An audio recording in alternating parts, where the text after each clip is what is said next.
Right now, I'm gonna roll down my window, but there's a guy next to me. So, hi! Welcome back to my channel, and I am in my blues. This is a very rare occurrence considering the Air Force stopped mandating Air Force blues. So the last time I actually wore my blues was probably a few years ago because my former married name was still on my uniform. Anyway, so the reason why I made my uniform is because I was involved in helping out with my command chief's retirement. It was a, I didn't volunteer for it, I was chosen, so yeah, we kind of pat that on my back, or on my shoulder, or whatever. But, it feels kind of insignificant. My part was to form the 9-man flag folding progression ceremony, which I did record. And if you don't want to listen to me blabber on, you can skip ahead and just watch that progression line. But I really felt small and insignificant because that part was pretty small, but then really seeing how it unfolds and stuff, I realized that, you know, I did a big piece in this. And she gave me a coin, which I don't do these things for recognition, although sometimes I feel like I should. And she also gave me a card, so we're just going to go ahead and read this out loud. It says, Staff Sergeant Kabiko, I'm going to start crying and I'll tell you why. Thank you so much for everything you did to make my retirement so special. I know you put a lot of time and effort with making sure every detail was covered and that the promotion line was executed flawlessly, which isn't easy. I appreciate the dedication effort, Chief Buckman. I'm sure most of you just want to watch this video for the progression line that I made, and I'm so proud of, because it wasn't easy, as I said it was.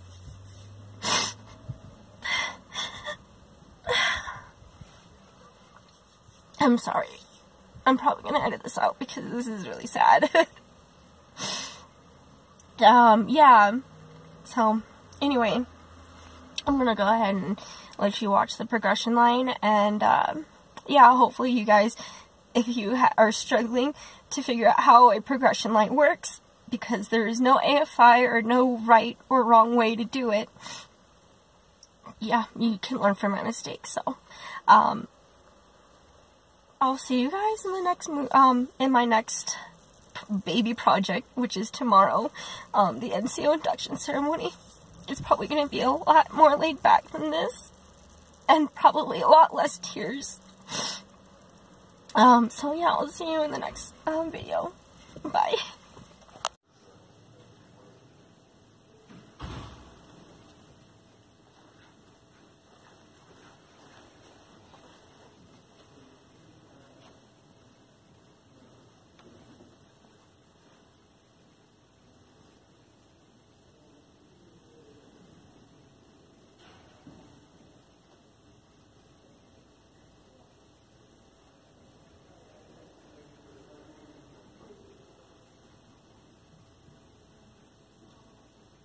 For more than 200 years, the American flag has been the symbol of our nation's unity, as well as a source of pride and inspiration for millions of citizens.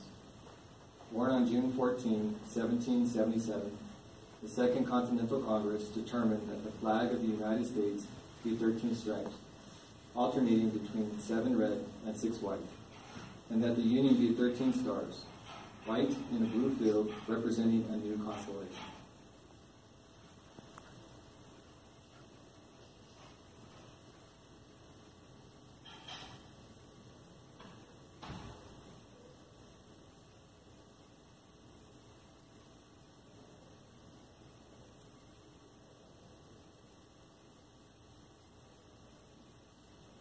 Between 1777 and 1960, the shape and design of the flag evolved into the flag presented before you today. The 13 horizontal stripes represent the original 13 colonies, while the stars represent the 50 states of the Union. The colors of the flag are symbolic as well. Red symbolizes hardiness and valor. White signifies purity and innocence. And blue represents vigilance, perseverance, and justice. Traditionally a symbol of liberty, the American flag has carried the message of freedom and inspired Americans both at home and abroad. In 1814, Francis Scott Key was so moved at seeing the stars and stripes waving after the British shelling of Baltimore's Fort McHenry that he wrote the words to the Star-Spangled Banner. In 1892, the flag inspired Francis Bellamy to write the Pledge of Allegiance, our most famous flag salute and patriotic oath.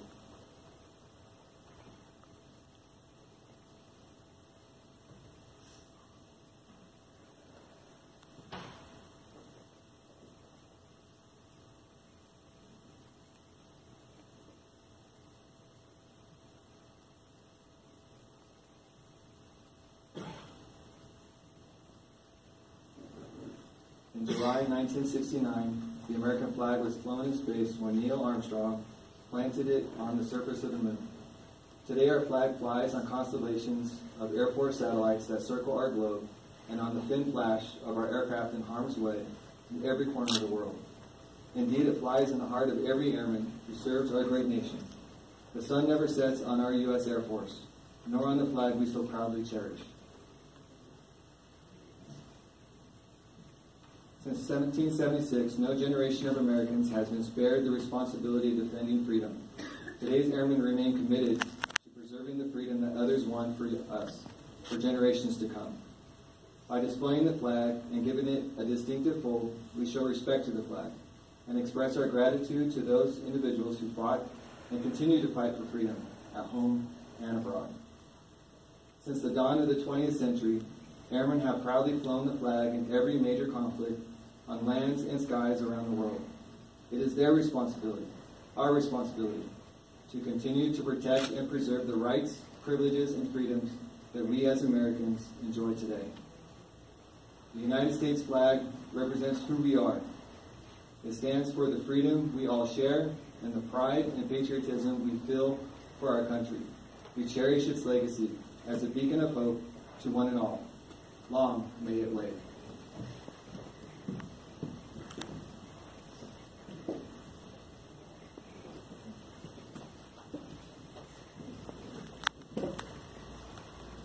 Ladies and gentlemen, we will now honor the distinguished career of Chief Buckman by highlighting some of her accomplishments throughout the ranks.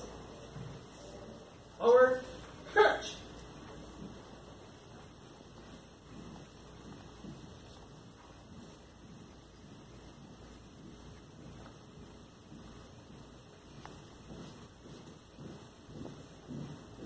Detail. Halt! On 25 September 1991, Airman Basic Fred entered into the United States Air Force out of Columbus, Ohio, and began her 27-year Air Force career.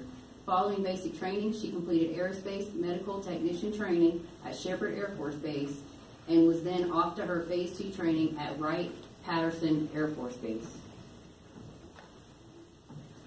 On 25 March 1992, Airman Basic Fred was promoted to airman, sewing on her first of 8 stripes. She completed her Phase 2 training at Wright-Patterson Air Force Base, then started her journey to her first duty station, Patrick Air Force Base, Florida, where she worked as a medical technician on the multi-service inpatient unit. She consistently demonstrated initiative by volunteering for base exercises, teaching in-services, and learning roulage. On 25 January 1993, Airman Fred was promoted to Airman First Class. During this time, she was already exhibiting the traits of a leader. She was praised by superiors and workers for her exceptional medical skills during emergency situations and was constantly praised by patients for her thorough and compassionate care. Airman Fred was an active volunteer within the medical group, through her unit and group booster clubs, and on base as the captain of the women's softball and volleyball teams.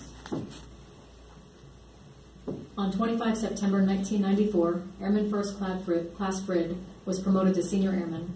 She exemplified leadership and an uncommon initiative.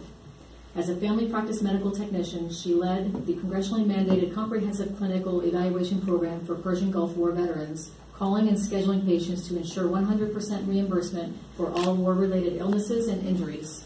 Senior Airman Frid was handpicked to instruct physicians and Red Cross volunteers on patient sensitivity training and successfully completed cardiopulmonary resuscitation instructor course, teaching throughout the base. She finished her tour at Patrick Air Force Base as a technician in the pediatric clinic. She was selected as the 45th Medical Group Airman of the Year and was a distinguished graduate from Airman Leadership School. In December 1996, she PCS'd to RAF Lake and Heath, where she again worked in the family practice clinic. A leader within the clinic, she was the lead preceptor for newly assigned technicians and was the driving force in several quality initiatives. She continued to play intramural volleyball, softball, leading both travel teams as their captain. On 1 February 1999, Senior Airman Frid was promoted to Staff Sergeant. Immediately following her promotion, she moved to the Inpatient Obstetrical Unit, where she continued to flourish. She served as the primary scheduler for both the Labor and Delivery Unit and Inpatient Obstetrical Ward and Nursery, ensuring 24-hour coverage for 24 medical technicians.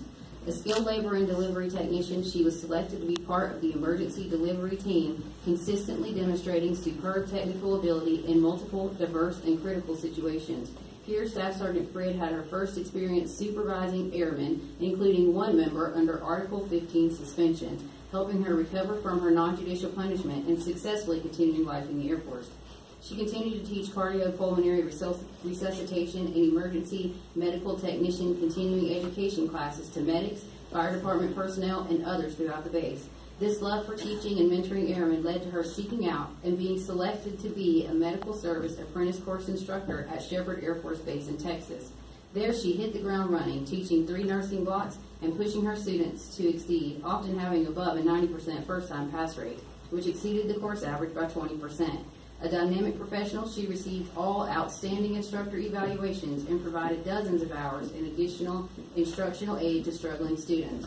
During this time, she was awarded 2 of her Community College of the Air Force Associate's degrees to be an assistant instructor supervisor above ranking instructors. On 1 June 2003, Staff Sergeant Buckman was promoted to Technical Sergeant. She was immediately selected to assume the position of Block Instructor Supervisor, again over several ranking instructors. Technical Sergeant Buckman oversaw 80 hours of course academics and 10 instructors. During this time, she was selected to revamp the foreign curriculum as they merged with another career field. Authoring over 300 pages in lesson plans, 500 teaching slides, 32 progress checks, over 200 test questions, and 20 hands-on appraisals. She worked tirelessly off-duty and earned her Bachelor of Science degree in Occupational Education. Her unwavering dedication to her students and enthusiasm in the classroom led to multiple quarterly awards, as well as a Brigadier General Sarah P. Wells nomination, and her earning the coveted Master Instructor Badge and Community College of the Air Force Occupational Instructor Certification. When her instructor tour was complete, she PCS'd to Eglin Air Force Base, where she filled a Master Sergeant position as the NCOs of the OBGYN clinic. There she led Air Force Material Command's first largest obstetrical clinic, overseeing clinic operations and surgical scheduling for 27 providers and 15 support staff personnel.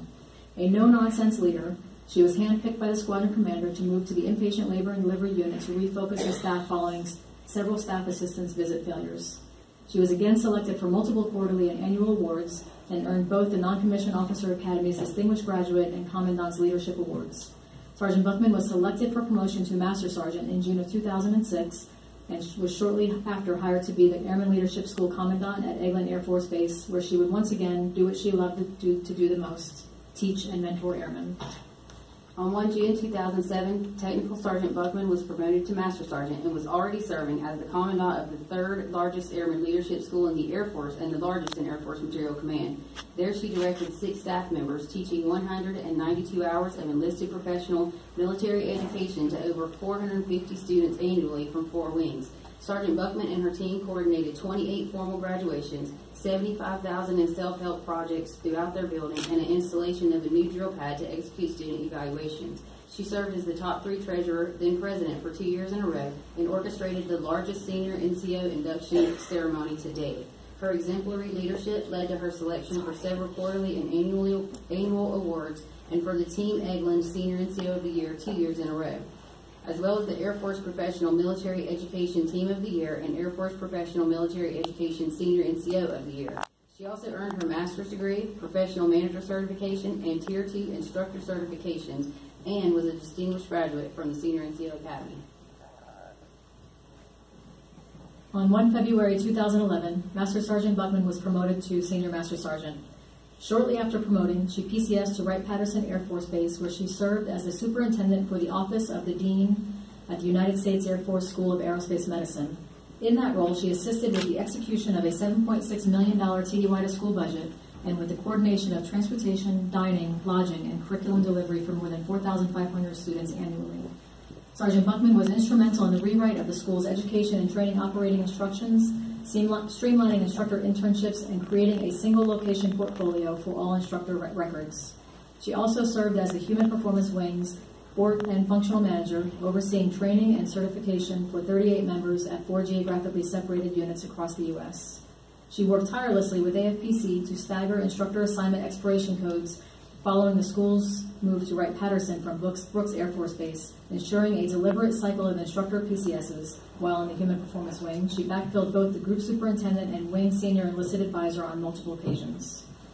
2.5 years into that job, Senior Master Sergeant Buckman received the news that she was to be promoted to the top 1% of the enlisted corps, Chief Master Sergeant.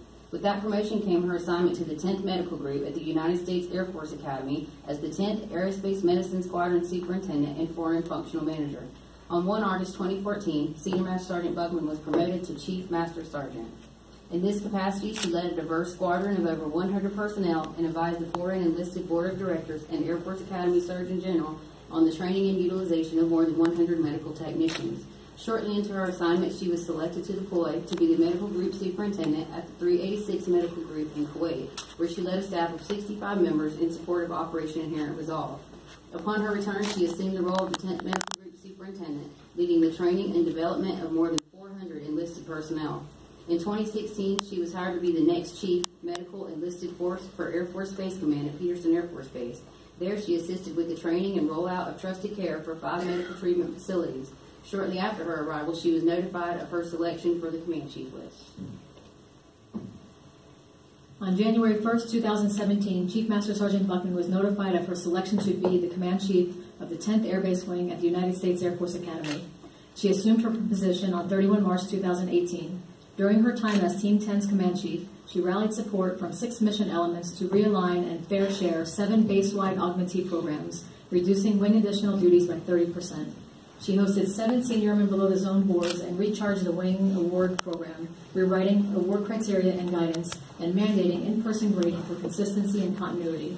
She vectored more than 60 airmen from the wing through 3 developmental special duty assignment cycles and inspired development and mentoring throughout the wing, supporting multiple new career advisor and first sergeant courses. She also always remained airman-focused, reviewing dozens of award packages resulting in DRU Military Affairs Committee and Air Force Association level awards.